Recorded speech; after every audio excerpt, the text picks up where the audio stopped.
How long?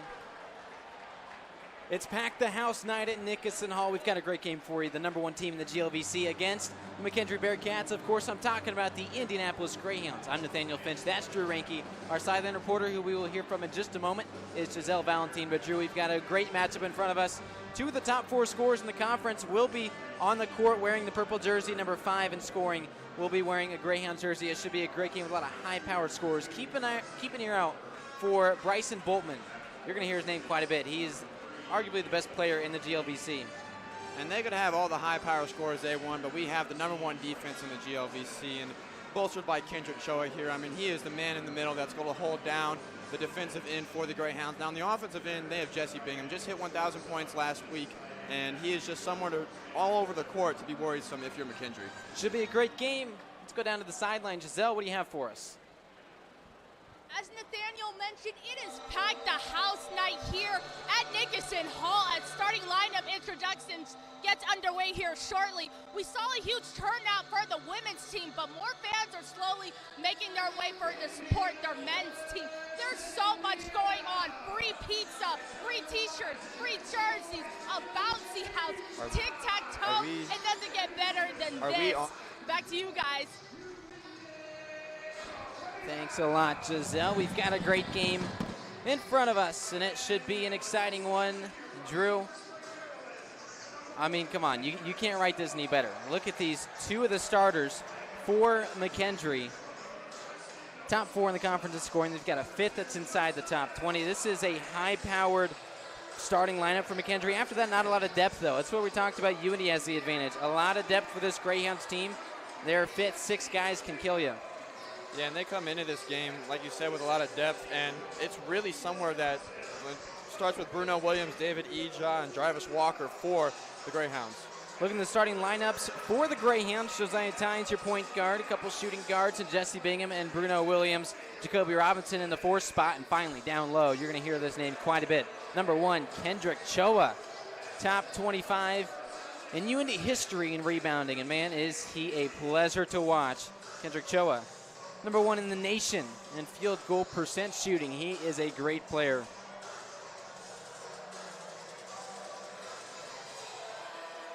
Looking at the starters for McKendree, you saw him briefly earlier. We're going to have Eric Powell Jr. at a guard position. We mentioned the name Bryson Boltman. He is their senior leader. He's back-to-back first-team all-conference freshman of the year way back when he was first starting out with this squad. He is a great player. After that, we're going to see Carson Parker. We're going to see Caleb Zerlini. And then finally, down low, Milos Vicentic. And it's Vicentic that's number 4 in the conference in scoring. It is Bryson Boltman that is number 2 in the GLVC in scoring. And, of course, Jesse Bingham is at number 3. Ready to get things underway here at the tip. It's Kendrick Choa to win it. So now the Greyhounds going to start things off. They're fresh off of yet another win. That was their 9th in a row, Drew. They are a hot team right now.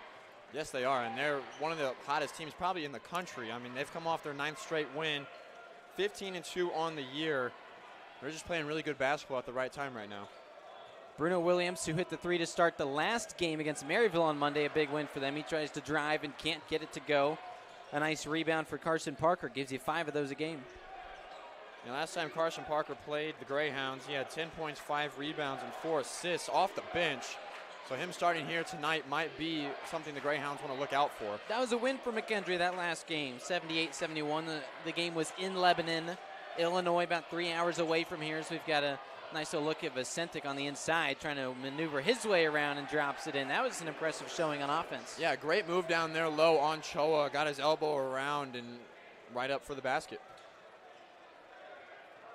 On the inside, here's Kendrick Choa. He is so good underneath the bucket, but he's blocked. How about Caleb Zerlini? And you're looking, this team in Perkville, at the number 1 team in the conference in blocks. They're so physical, but how about that? Nice little maneuver from Josiah Tynes. Record numbers in the last 2 years for Indianapolis in attendance. Make it the last 3, including that COVID year. They've got a nice little crowd here to support them. It's been a while since we've seen this, Drew. It's been 3 years. Yeah, and it's great to see everybody coming out here tonight for Pack the House night at the University of Indianapolis.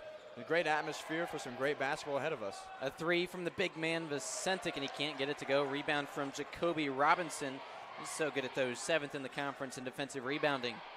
That's a big thing for this Greyhounds team. Rebounding has been their key to success this year. Ball's on the ground, it's loose, and it's McKendree trying to call the timeout. Do they get it? Looks like they do, and that'll be the first timeout of this contest. Just 2 minutes in. Nice job from Eric Powell, the second, to get that one in, the team's top three-point shooter. That time he gets dirty and gets the ball. We'll step aside. Early in this one, UND tied with McKendree.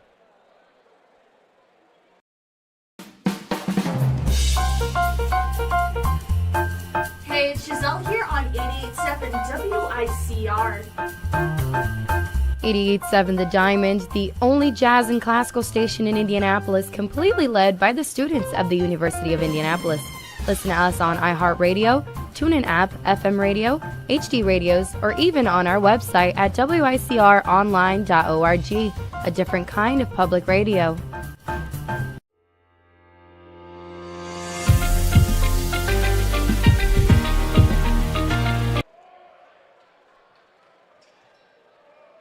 McKendree to start things off here after the timeout, after they got that loose ball, thanks to Eric Powell the second. How about this one, though, over the head of Bryson Boltman. Now the Greyhounds with an opportunity. McKendree averages 15 turnovers on the year. That was the first one here tonight for them. And you just got to be careful of the ball, especially against this Greyhound offense that can do things like that. Tynes with the floater from 7 feet out. A nice shot to retake this lead early.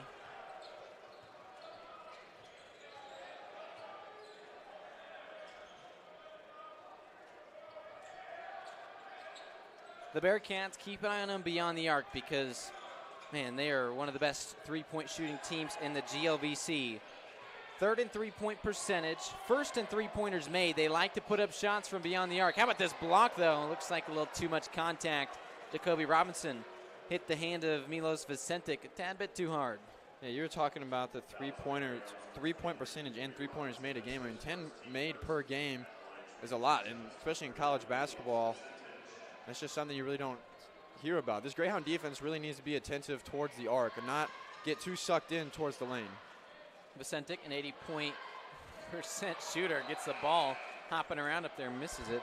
He shoots 80% from the free throw line. How about this series, though? Drew, the Greyhounds lead the series 14-3, but of the last 6 games these guys have played, the home team's won every single game there. So it's been an interesting series of late. Of course, UND dominated at first, but it's anybody's game. The Greyhounds definitely get the edge at home, especially in front of a crowd like this that they have not seen since February of 2020. Last time they had to pack the house in this building. Yeah, McKendree comes in winning their last 2 games. Last one was against Lewis, 57-55, a real nail-biter there. And so they have some momentum coming in this game along with the Greyhounds, so expect some fireworks here tonight. The runner unsuccessful off the corner of the board. So now in transition, here's McKendree. Nice look, and it's blocked away by the putback. Missed as well. It was Bingham with the block. It was Etherington with the rebound. And now on the other end, Jesse Bingham stretches his way and drops it in a bucket. Yeah, it's good to see Jesse get going early here tonight. I mean, the other day on Thursday, he struggled just a little bit starting fast, but good to see him get an early bucket. That game against Maryville, 79-53, the win that the Greyhounds had last Monday. Before that, it was a big top 25 matchup against number 11 UMSL at the time. UND moved up. They're now ranked 18th in the nation. Great defense there by Bruno Williams on the leading scorer for the Bearcats and Bryson Boltman. Williams tries to keep the ball in bounds. He cannot, so it'll be McKendree ball here. And for Boltman, the product of Nashville, Illinois, just 6'5", one of the most physical guys on this McKendree squad. 17 points a game. How about this, though? He doesn't just score, Drew. 7 rebounds a game, and most impressively, 6 assists per game. Second in the conference in that stat category. He's just an all-around great player. And, I mean, it's been sustained success. Freshman of the year a few years ago. Vicentic comes up hard. Can't get it to go, though. And that's what happens when you're trying to tussle with the big man, the 7-footer from the inside. We'll tell you about Julian Steinfeld after the under-16 media timeout when we return here on UND TV and the GLVC Sports Network.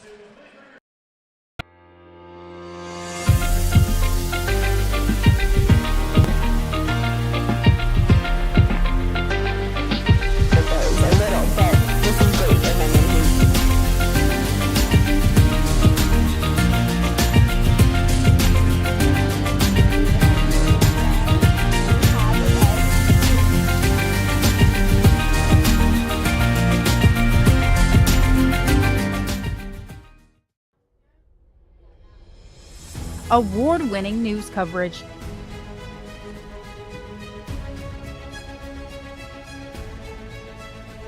Brought to you by ethical journalists that care about you.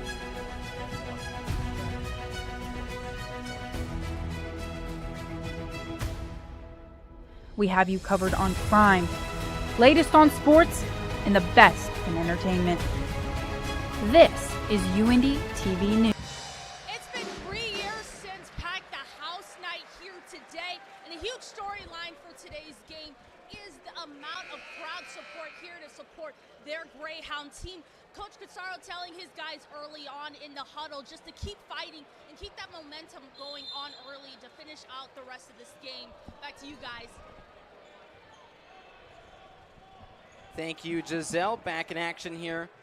After the first 4 minutes, the Greyhounds doubling up the score of the Bearcats, and still plenty of time to go, obviously, so not really a relevant statistic, but as Bingham rolls inside, tries to get it around, and just falls off the end of the rim. Yeah, it was a good look there. Just a tough shot for him. A little bit of an awkward put up, but trying to check up a three was Hayden Meeks, the international student from Australia. Can't get it to go. This Bearcat squad, a few people from beyond the borders of this great country. We'll get into a couple more of those a little bit later as we've got Jarvis Walker with a kick out. Walker trying to find some room inside, launches one up, and it's blocked again. Drew, we've seen it so much early. This is the #1 team in the conference in blocks, and we see it here. They just live on their underneath the rim defense. yeah, that is their second block of the game here so far. Not even 5 minutes into the game, and they're already making their presence felt at the rim. A foul call, and I talked about some more international players for this team. How about, you're not going to see him yet. You'll see him in a bit, though. Actually, there he is, bottom right of your screen. Alexander Davidkov wears number 10. He's from Belgrade, Serbia, so is his teammate Milos Vicentic, who we talked about earlier, one of the dominating interior players for this squad. And, of course, with Hayden Meeks from Australia. It's more than just recruiting within your state, Drew. That's the cool thing about Division II is like you can get players from pretty much anywhere. And one of those international players, his name is Josiah Tynes. He is from Nova Scotia up in Canada, and he drops one in from the corner. Impressive shot from number 2. Tynes will average 8 points a game. Man, he's a good shooter. Another block. Looks like they're going to wave this one off, say it was a foul against Choa. Yeah, they're going to call goaltending there on Choa. Well, Drew, I guess that means they thought the ball was going down. You agree with that? Looked like Choa got that one pretty cleanly. So that's why we're up here and they're down there. Give him the points now on the other end. Here's Choa on the inside. He gets double-teamed early, and a foul. It's a jump ball. Not a foul, but a jump ball. And you know this one is going to frustrate Kendrick Choa a little bit. And I think that's part of McKendree's game plan here today is trying to attack Choa as much as they can and try and make him flustered, get him a little bit frustrated, and take him off his game. I mean, over the last 10 games here, he's had last 12 games, he's had 12 straight games with double figures and 4 double-doubles in that. So he's on kind of a heater right now, and they're trying to take that away from him. The Greyhounds' top scorer, his name is Jesse Bingham. But you got to imagine the hardest player to defend got to be Kendrick Choa. He's the one that coaches lose sleep about at night. He just dominates so much. I mean, the number one shooter in the nation right now. From the logo, out of time, off the front end of the iron. Boltman can't get it to drop. An excellent 42% three-point shooter, but the odds were stacked against him with 2 seconds left on the clock. Here's Jarvis Walker, seeing his first time today, number 12 there, rather. David Ejain as well. How about another three? Josiah Tynes. Tynes did this last game, too, for the Greyhounds. He came in and hit 3 threes in a row and really ignited this UIndy team.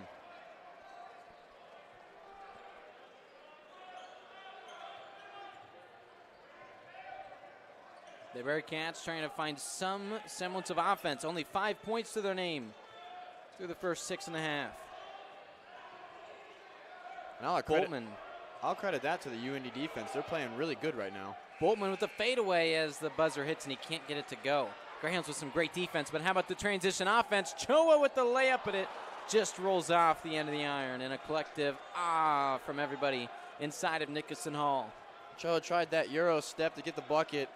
Just a little too much force on that off the front of the rim and no good.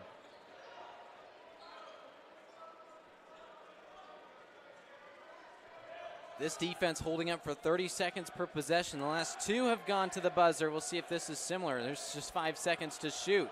Boltman tries to launch it, and it's knocked away.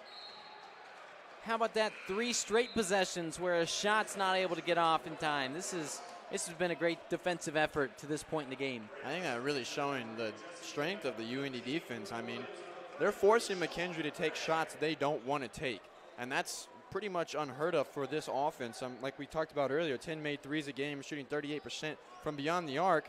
Not to mention they're shooting 50% from the field. They're taking away McKendree's strength right now, and it's showing on the scoreboard. Here's a quick 3 with 2 seconds to go on the clock, and it's going to be a violation on the offense as it never hit the rim before that clock ran out. And that's the 3rd straight time where McKendree's trying to force up a shot at the end of the shot clock. Williams taking point guard duties for this possession. How about Sean Craig, number 33, big three-point specialist. Look for him to get open on the outside and drain a couple as we got Williams, a nice move on the inside.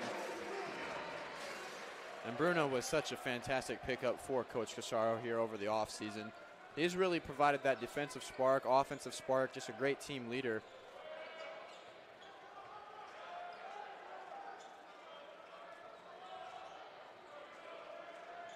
Down by 9. The Bearcats is a foul called. A little too much defense from Indianapolis.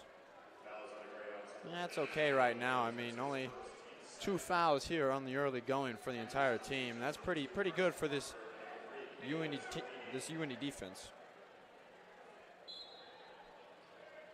To inbound is Boltman. McKendree loses it. It'll remain purple possession. Williams really getting scrappy in there. Good defense. You love to see it. As we now reach the under 12 media timeout. And with that, let's step aside. Return momentarily. Giselle will be on the other end of this break. We got Tennessee, Georgia.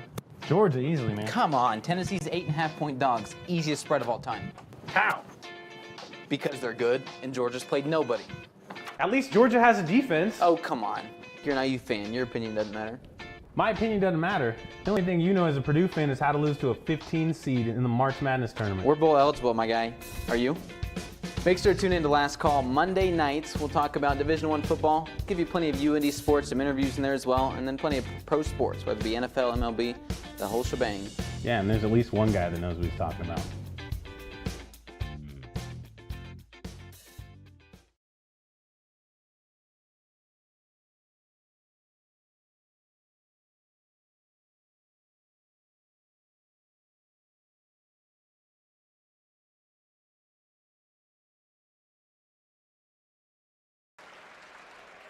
Even though Coach Casaro loves what his guys are doing, he mentioned in his last timeout he wants the ball to keep moving around and keep it tight if the Bearcats are in the arc. And behind me, a lot of sports teams are being recognized for their hard work as well. First half action continues here on UND TV and the GLVC Sports Network. Thank you, Giselle. We'll return back to action here with Coach Corsaro giving some high fives to his guys. Jarvis Walker being one of them. Some good efforts here early for Indianapolis. And how about Coach Corsaro in his 3rd year? Yeah, now we'll get back to action here on the floor. But I mean, Corsaro's been a great coach. Yeah, he should be pretty happy with how his guys have started here today. Up 9 currently, and they're just getting all over the defensive end. Bingham didn't see Steinfeld. He's fouled regardless, but if he got that up to the 7-footer, you know that's going down. Regardless, send Jesse to the line. And that would have sent this place bananas.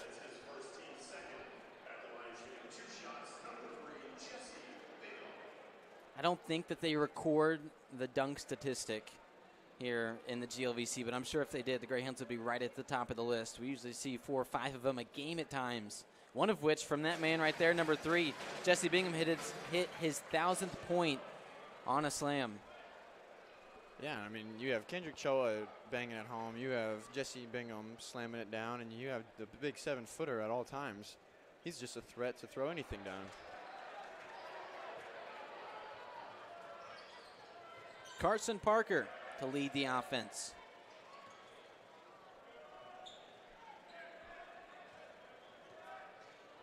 Bryson Boltman still just 2 points to his name through the first 8.5. Want to see more from number 13. Tight defense from the German. Here's Boltman. We just talked about him. Rattles out. Man, that looked like it was in. Boltman's had a rough start here, starting 1 for 4 from the field, and pretty much the entire McKendree offense is run through him. If they want to put some points up on the board, they need to figure out some other options.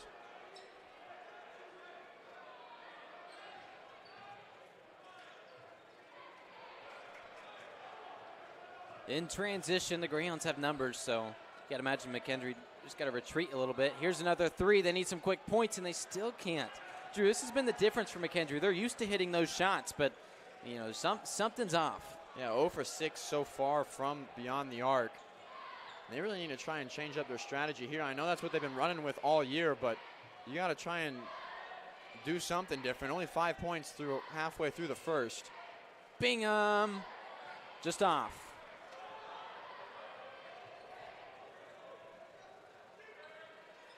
Looked like another attempt at a three-pointer. Instead, they'll drive in and get fouled. His name is Luke Hensler. Had 7 points and 4 rebounds against the Greyhounds last year when they played out in Lebanon, Illinois back in January.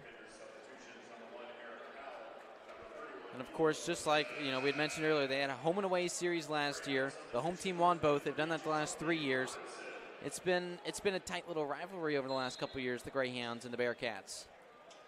And I think that's been good. I mean, both teams are very competitive with each other, and I think that brings better play from both teams.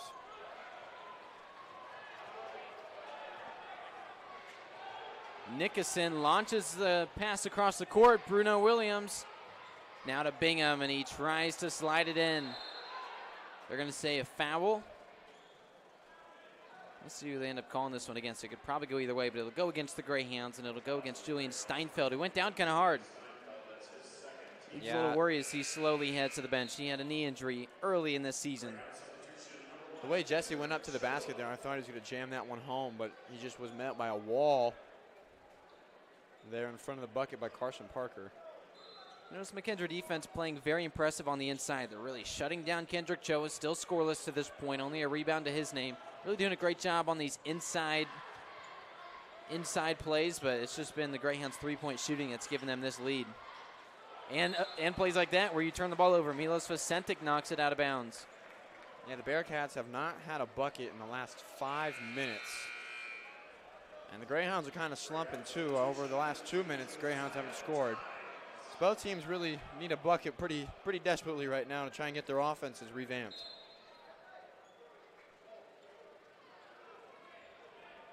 The starting five in for Indianapolis. We're going to see the starting five for McKendree most of this game. Now, their 6th, 7th, and 8th men don't really get a lot of playing time. We'll see 25 to 30 minutes, if not more, for these 5 guys on the floor for the Bearcats. Here's Williams from outside, and he airballs it. It'll be McKendree ball after the big man knocks it out of bounds. Yeah, Bruno was open there for a second, and it was a nice closeout there by Carson Parker. Greyhounds drained their first 2 triples, but since then they've missed 2 straight. The only man to hit one has been Josiah Tynes.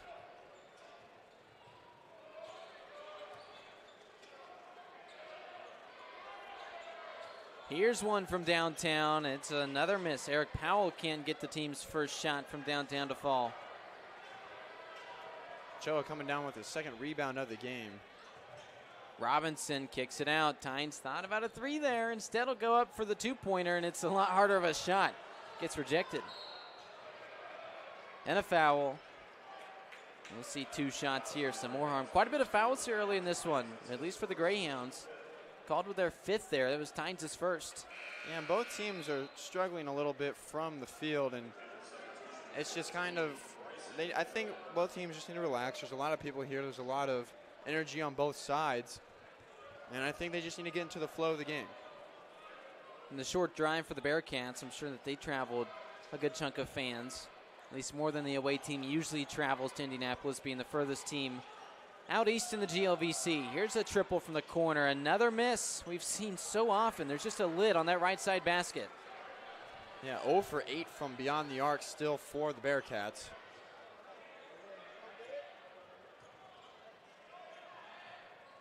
Indianapolis trying to find some offense. Here's Walker from downtown, and he's got it. Jarvis Walker. Walker, a 40% three-point shooter, and he puts that one home and gets the Greyhounds back up on the board and hopefully back into some offensive rhythm.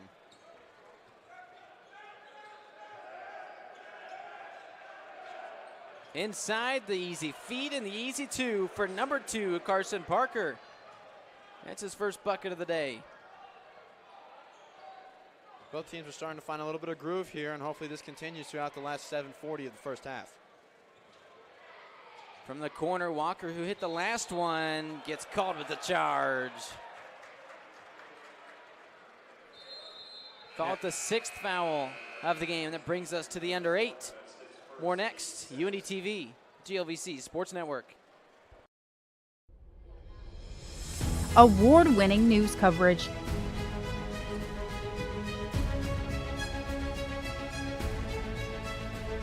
Brought to you by ethical journalists that care about you.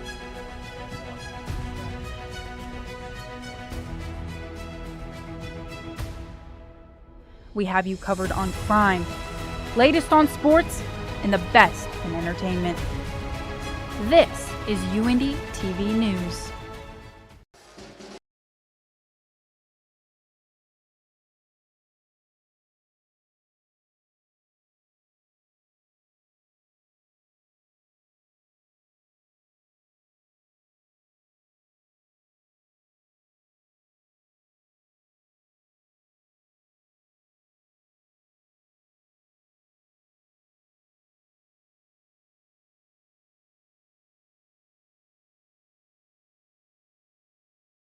Once, I'm definitely going to say it again. This crowd has been absolutely amazing to watch, and the Greyhound basketball team is really feeling their energy as well. UND currently leads by 11, and one of the categories the Greyhound sure lead is three-point shots, as UND has been 2 of 3 from beyond the arc compared to McKendree's 0 from 3 from beyond the arc. So more exciting first half action comes when we return. You're watching Greyhound basketball, UND TV, and the GLVC Sports Network. Thanks, Giselle.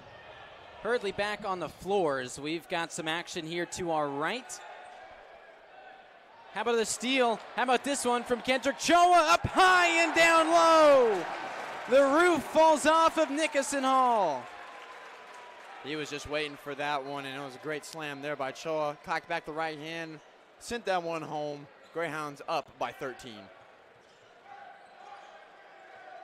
How about that emphatic slam by the man who just hit his first bucket of the day? Kendrick Choa struggled to this point, but that one is definitely one that could get the fire started.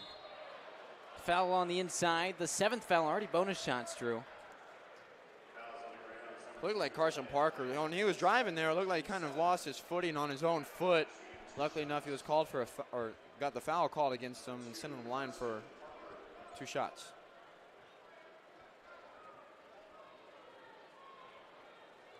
One of the better conference starts to a game in recent memory for Indianapolis. They're really putting it on the Bearcats. I mean, we've seen this against smaller teams like a couple NAIA schools they had in over the winter break, but I don't know, it's been a lot tighter of late with these GLVC teams today, though. UND, a quick 13-point lead early in this one. Get off to a hot start. And I think this team's built for a big run late in March. I mean, they are one of the teams that is, their depth is great. Their offensive is great, their defense is great, and they're just well-built, well-coached there by head coach Paul Casaro and associate head coach Mike Burris. The lid stays on the bucket for Carson Parker. A couple missed free throws. Got to make those free ones when the contested ones aren't going. Coming in hard with the drive and the stop and the pop and the miss. And the Bearcats' free throw percentage, 76% from the line this year, isn't fantastic, but it isn't bad. I mean, they should make free throws as the game goes on, and they're going to need them as they're down 13. Turnaround for 2. Bryson Boltman, nice shot. Just his second made bucket on 5 attempts. He's not used to such good defense. And maybe that will get him going here for the Bearcats. Bingham's open if he wants it. A little too late.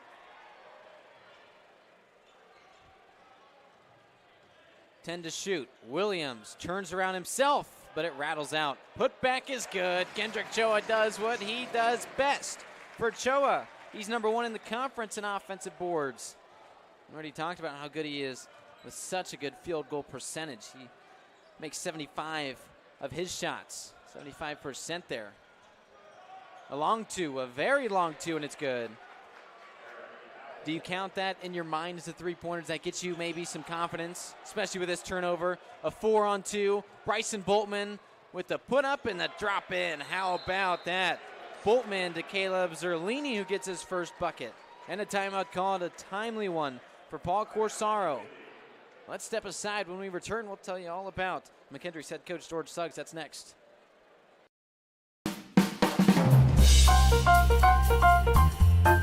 Hey, it's Giselle here on 88.7 WICR. 88.7 The Diamond, the only jazz and classical station in Indianapolis, completely led by the students of the University of Indianapolis. Listen to us on iHeartRadio, TuneIn app, FM radio, HD radios, or even on our website at wicronline.org, a different kind of public radio. His name is George Suggs. You see him there. He's not one of the older gray-haired coaches that we're used to. I mean, Drew, he's in his late 20s, early 30s, and just his second season as the head man with McKendree. But, you know, he came over, played for the GLVC foe in Bellarmine, class of 2016, really dotted up some of these UND teams back in the day when Bellarmine was annually one of the top teams in the nation. As Walker gets blocked for a three, you never see that. How about Caleb Zerlini, the 6'8" man, transfer from Purdue Northwest, jumps up with that. Yeah, and then, I mean, he joined McKendree as a GA in 2018, became an assistant in the year of 2020. A year later, he's head man. And he has a 54% win percentage last year, and that's the highest in school history so far, as they sit at 8-8 currently. A triple, bounces around a miss. And for Suggs, he's still trying to get his footing as a head coach. Again, he's young. He just graduated 6 years ago. It's just been impressive to see his ascension to head coach after being, a GA for a couple years and a full-time assistant for one more. Now he's the head man after 2 years and finding a lot of success, the most in program history, like you mentioned a year ago. And that number, I'm sure he's going to keep breaking it. I mean, they're at 500 now. They're going to flirt around 500 for the next few weeks, but 54% is your school record. They're going to keep breaking that as he continues to get his feet going with this squad. Yeah, and they only have really a starting five right now, and as he starts to build his roster, as he gets more and more into his coaching career, he's going to have a great career. I mean, we've talked about it with Coach Corsaro for UIndy. First couple of years, getting his feet wet, he had to deal with the roster that was given to him, albeit a good roster, but he didn't really start getting some good quality transfer players until this year. You see two of them on your screen there, number 15, Bruno Williams to the left, and David Eja on the backside. But once you start to make a name for yourself in the community, you're going to start getting more recruits. You're going to start getting more transfers. You're going to get more than 5 or 6 quality players on your roster, and you can really start doing some damage in the conference in a couple years. And I think that's what Corsaro has done really well with this Greyhound program, and he's built something that he wanted to build, and it's been great for the community. It's been great for the university, and you can see it here tonight with how many people showed up. An off-ball foul on Milos Vicentic. So we'll see. Well, it looks like they're going to call it against Bryson Boltman instead. That's big because that's just his first foul, but you don't want the number one scorer, the number one player on your team to start building some fouls. So they'll charge it to him. Team's third, though. It's been very impressive how limited the fouls have been here for the team in purple as Walker drives in hard, slides it in, and it goes. Great drive there by Jarvis Walker, as he's one of those transfers that you forgot to mention earlier that was also on the court. Jarvis Walker from Purdue Fort Wayne.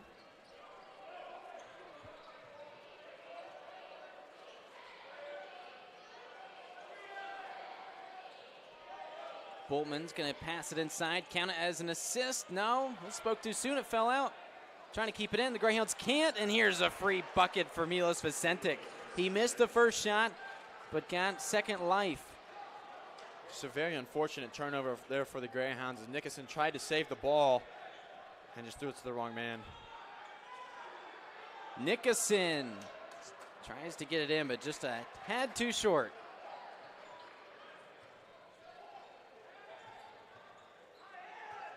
Vicentic being worked on by Ija. Let's see more of Eric Powell, the team's best three-point shooter, and he got it. How about Eric Powell Jr. from Lexington, Kentucky? Number 2 in the conference and three-pointers made. That was a great shot there by Powell.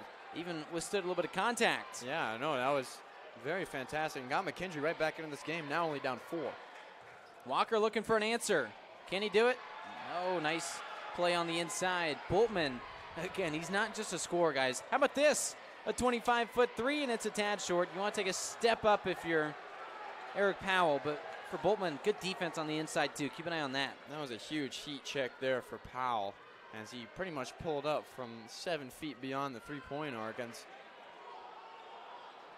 From straight away, rattles around, but the Greyhounds get the long rebound to Nickerson. Etherington, let's go for 2. Still can't. Missed both attempts on this possession. But the Greyhounds with another rebound. This time Etherington coming in strong, acrobatic, drops it in the hole.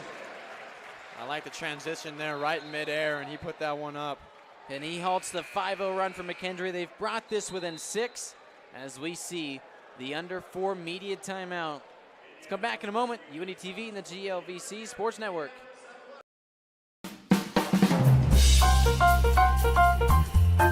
Hey, it's Giselle here on 88.7 WICR. 88.7 The Diamond, the only jazz and classical station in Indianapolis, completely led by the students of the University of Indianapolis. Listen to us on iHeartRadio, TuneIn app, FM radio, HD radios, or even on our website at wicronline.org, a different kind of public radio.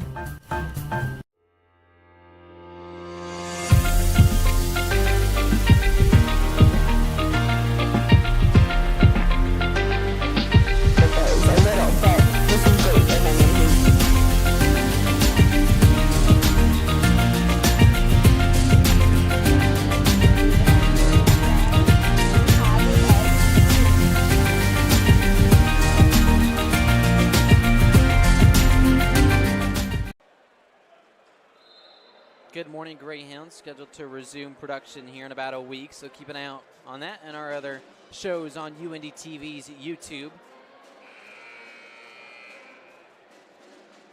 As we're ready to get underway here. The final 2 minutes, give or take, of the first half at Nickerson Hall. It's Indianapolis heading back out on the floor. Sean Craig will return to the game. Him and Jarvis Walker mark the only 2 players in white that aren't in the starting lineup. Let's look at this. The defense finally gets it across to Parker in the offense. Boltman's got it now. This is such good defense, Drew. Yeah, great defense there by Jacoby Robinson on his former team. How about this, though? Parker with an opening, and it's blocked away. Jesse Bingham. Speaking of former team, that's a former teammate helping another one of Warren Central High School. And you mentioned it with Jacoby Robinson. Started his career with this squad with the Bearcats. Was on the all-freshman team his first season. Transferred shortly after that. Look at this little runner, a little too strong, doesn't hit the rim, and it's Greyhound ball. Robinson's been a great addition for Coach Corsaro. Wanted to come home, play in his home city, play with one of his best friends, and Jesse Bingham, man, they've got such a connection. And they play very well together as we see a timeout. There's an issue on the floor. They're going to bring out the mops and clean this one up, it looks like. As we're ready to get back underway. Short little hiatus.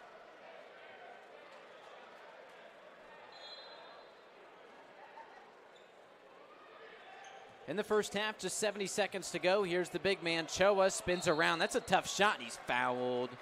That is a tough one to hit. He was lucky he sustained the contact because that could have been his 3rd miss. This is Choa's first time to the line tonight. That's been a big difference. Drew, a lot of teams tried to guard Kendrick Choa by just throwing fouls at him, hack a shack on the inside. But today, McKendree's done a great job being disciplined. They're getting very physical, but not too physical. It's the first time he's been sent to the line. Yeah, and like we've talked about it pretty much all year, Nathaniel, that he's improved a lot on his free throw shooting, and now he's at 68% on the year. Last year he finished with he was around 49%, so he's improved. He's quickly become one of the team's better free throw shooters, although he splits the pair there. Parker with a rebound. It's his 7th rebound today. Carson Parker averages 5, already has 7. He's been in the right place in the right time. Vicentic tries to spin around, working on Choa. Kendrick Choa won't give up, won't back down, but it doesn't matter. Vicentic drops it in over Choa's head. Yeah, great just patience there by Vicentic as he backed down Choa. Got the easy look at the layup and got it in. Kickball as Bingham trying to sling it in to Choa near that right block, but Greyhounds will get another chance. Went off the foot of a Bearcat. 14 seconds between the clocks.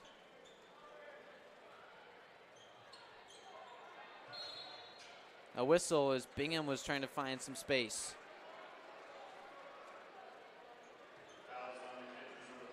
McKendree's 5th foul, Vicentic's 1st. Trying this again. 13 seconds separate the clocks. Sean Craig gets it in. Here's Craig. He's lethal, and he's just a tad bit off. How about the rebounding, though? The Greyhounds get it again. Knocked away. Eric Powell with the steal.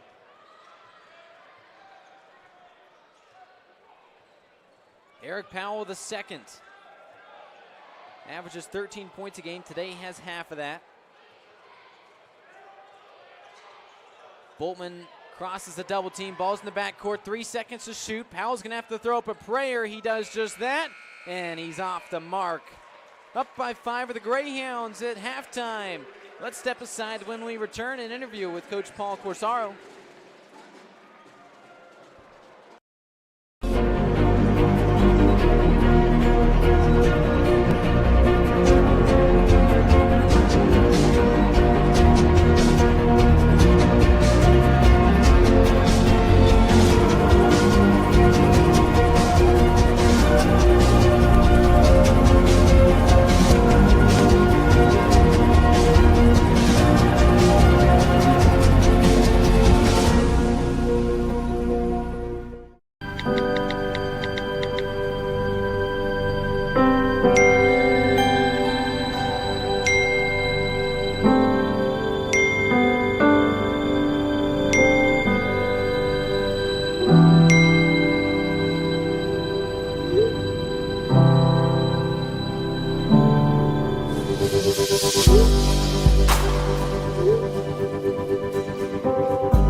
Across divisions, sports, championships, and schools for nearly 500,000 student athletes. College sports create lifelong opportunity, and that starts with education.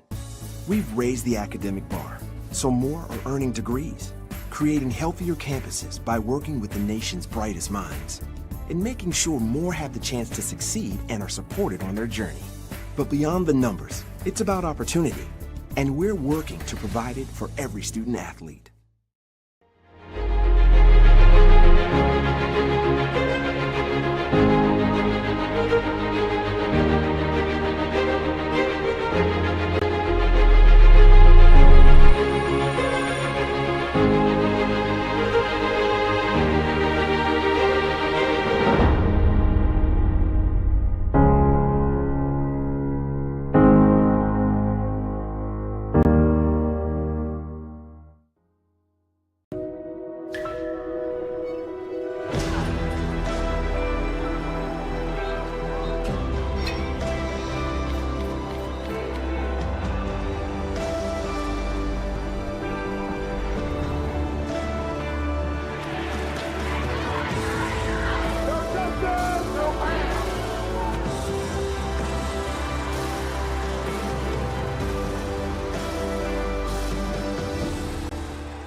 To them, the whole world looks like an opportunity. one to be seized, built upon, and made better for their sport and the people around it. To student athletes, every opportunity is a chance to change what could be and show the world what opportunity can do.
Number 32, Kyle Hornsby.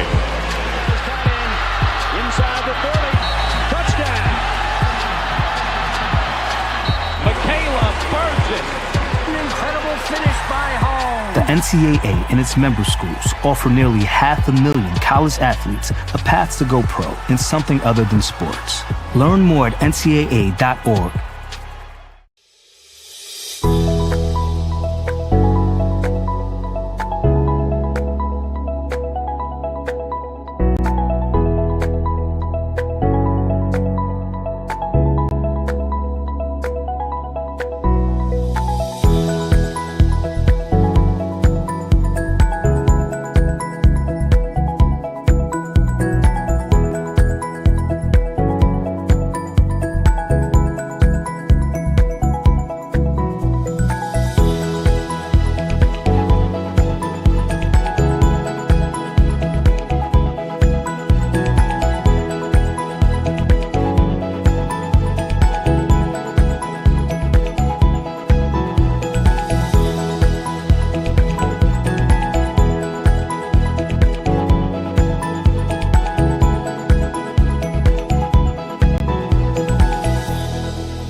I am an NCAA student athlete. And I pledge to be a champion of unity on my team, on my campus, and in my community. I pledge to embrace differences and strive for inclusion and collaboration. I pledge to stand against racism, hate, and discrimination.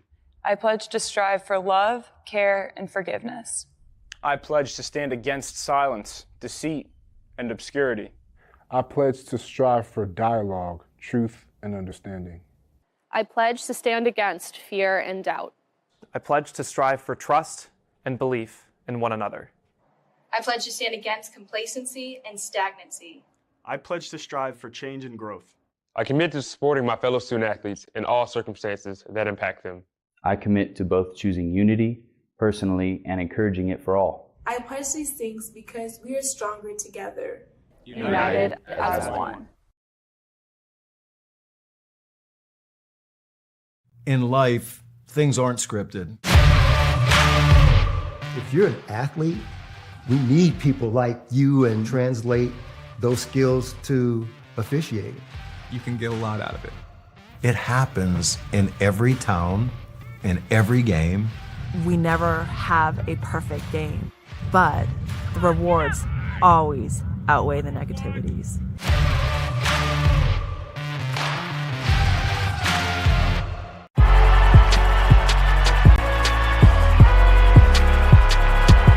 Number 32, Kyle Hornsby. Inside the 30, touchdown. Michaela Burgess. An incredible finish by Hall. The NCAA and its member schools offer nearly 500,000 college athletes a path to go pro in something other than sports. Learn more at ncaa.org/opportunity. In NCAA Division II, student athletes leave a lasting impression on their communities. That's because Division II student athletes want to make a difference and truly be part of their surrounding communities. Through community engagement, thousands of student athletes from various backgrounds interact with community members who view them as role models. This interaction leaves a positive and perhaps even life-changing impression on all those involved. In Division II, we rise to the opportunity and make community engagement ours.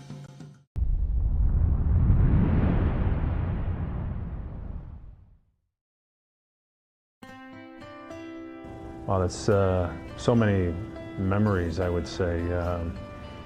I think the things that when my teammates and I get together, what we enjoy the most, I think, are just all the stories, all the things that happen between us playing against some of the best schools. You know, we played some Division I schools. We beat Eastern Illinois twice. A thrill for a Division II school to go in and to beat a Division I school. And I think we remember, you know, feeling like kind of the David versus Goliath. And that's what I think we realized, if you can come together as a group, you know, that you can have success. Well, I think any competitive person, it's tough. But I still look at it today. You know, it's been 30 years since I played competitive basketball, and in the business world and the education world, you lose, and things happen, and you go back to your playing days, and you got knocked down, and you got to get back up. So that was kind of our mantra. I think to have dreams. As a little kid, I had dreams that I wanted to do something athletically, you know, and basketball was my passion. And so I don't care what it is, do something that you like, that you're passionate about. That to me is the most important thing, and then work to achieve it. And if you work hard enough at it, I think your dreams can come true, even when people tell you it'll never happen. And that to me was kind of the David versus Goliath thing. Yeah, and it's a cliche, but I do think life is a game. Life is a competition.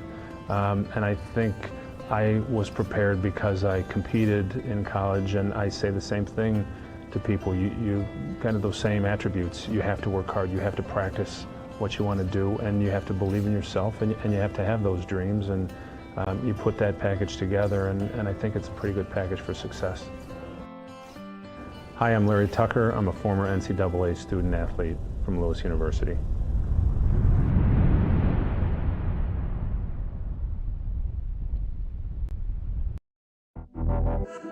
Champions know how to seize opportunities.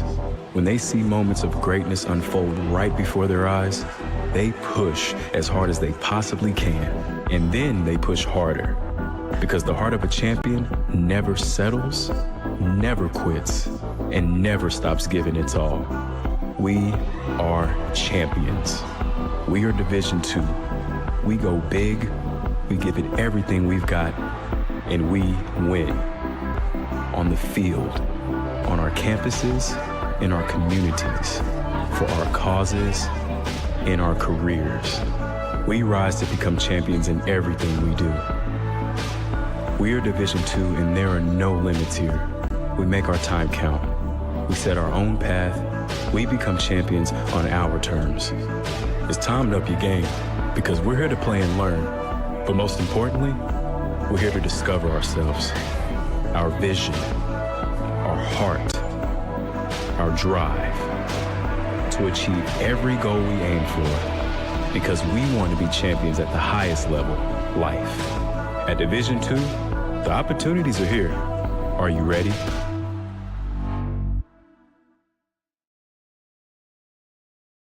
If I lose, I'll respond with respect. If I win, I'll back it up with humility. If I fail, I'll rise up with honor. It's tough for us to put it all on the line.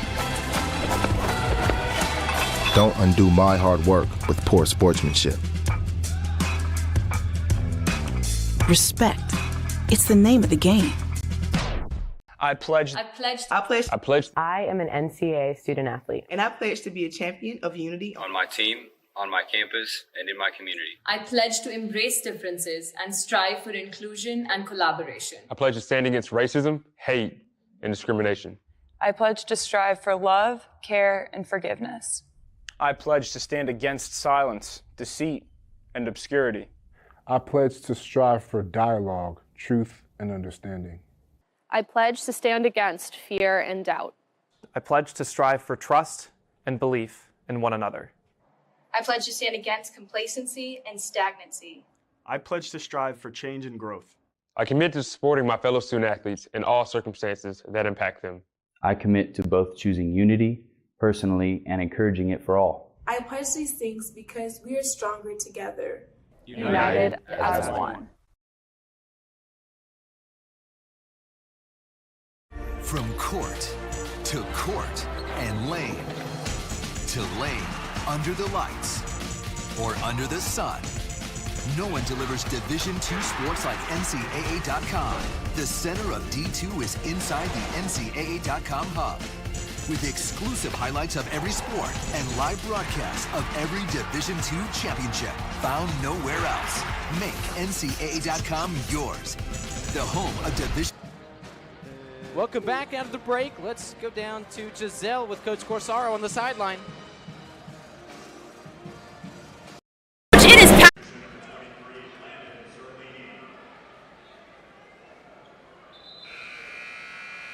Ahead by 20 are the Hounds in front of a big home crowd.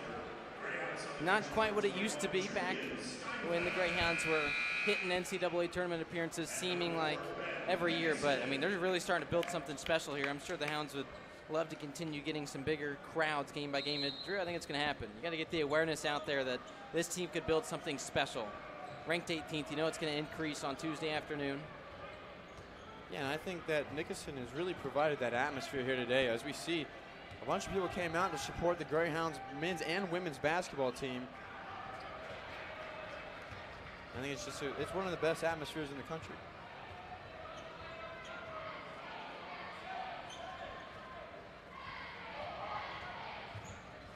Walker kicks it out. Craig, he's hit a couple threes. Can he do it again?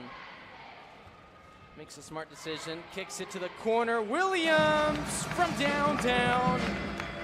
Bruno's got 9 points. The Greyhounds continuing to increase this lead. It's at 23. And now we'll start to see some of the younger guys in the program come in and get some run.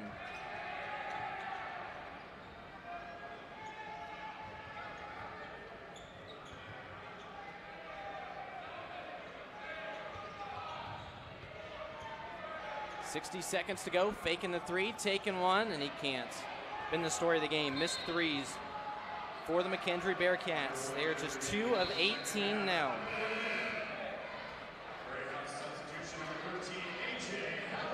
AJ Halabar comes into the game for the first time in about a month or so. It's good for these guys to get some playing time as well. I mean, they need the experience of these big GLVC games. 4 bench players, 1 very deep reserve player into the game for Indianapolis. For McKendree, you're just looking for some sort of momentum here. Something positive to take from this second unit as well. Malcolm Davis seeing his first action. Tight defense from Ben Nickerson, 5 to shoot. Goes in, lays one in, and he can't. A miss out of bounds, and the Greyhounds have the ball.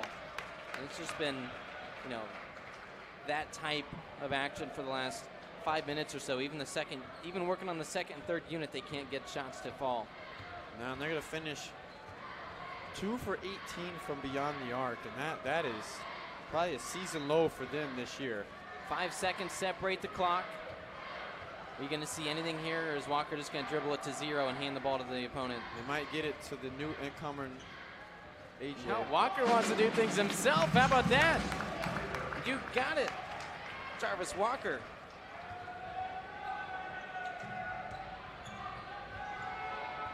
Walker now in double figures, scoring with 11. That's why he took the shot. Want to get to double figures, Drew. We got 4 seconds to go. Let the clock roll. Let the crowd roar. A win for the Greyhounds at home. 2 straight wins in front of this packed the house crowd. The women's team won, the men's team won, and they are now winners of 10 straight games. Keep an eye out for the Indianapolis Greyhounds because they can be a force to reckon with in March. What a game. Yeah, and I think that UIndy is one of the most complete teams in the GLVC. I mean, they beat Missouri St. Louis, they beat McKendree, they beat Missouri S&T. I think they're really one of those teams to watch for nationally now. And now for a word from our sideline reporter, Giselle Valentine. It looks like that winning streak will continue to 10 in a row. As we saw, Coach Massaro was a bit frustrated throughout the game at his guys. However, he is happy in the group huddle that they were able to get this win. The bench was super excited. The crowd obviously was excited too. Thank you, Giselle. Great report as always, as we've got a nice little 75-50 win. The Greyhounds, Drew, give me your player of the game. Oh, my player of the game so far, I mean, I'm going to go with two of them. Josiah Tynes played great, 5 from 8 from the field, 3 for 4 from beyond the arc. And Kendrick Choa also shared the scoring leadership there, 15 and 15, 5 for 9 for Choa, as he finished with another double-double this year, as we see Bruno put up a big 3. Those two players really shined for me here today, and that's how the Greyhounds came away with the victory. Jesse Bingham couldn't get things done on the offensive side. Still had a good defensive game, but just 7 points for him, and the Greyhounds did a great job to compensate for it. For our crew today, it's Derek Jones, Alima Jones, and Dream Scott. Our director is Liam Blaze. Production assistants over there from Anaya Ortiz and Brandon Barger. Sideline reporter, Giselle Valentine, assisted by Chuck Foster down there. We appreciate everybody on the call today. And Drew, it was a pleasure calling the game with you. As it is always, Nathaniel. Thanks for a great day. Greyhounds win 75-50, and that'll do it for us here today. The next time you'll hear from us will be on February 2nd. That'll be against Truman State here at home again, when the men and women's team both have games. That'll be the next time we will have a broadcast for you. From everybody I just mentioned, our sideline reporter, Giselle Valentine, my color analyst, Drew Ranke, I'm Nathaniel Finch, saying so long from Nickerson Hall.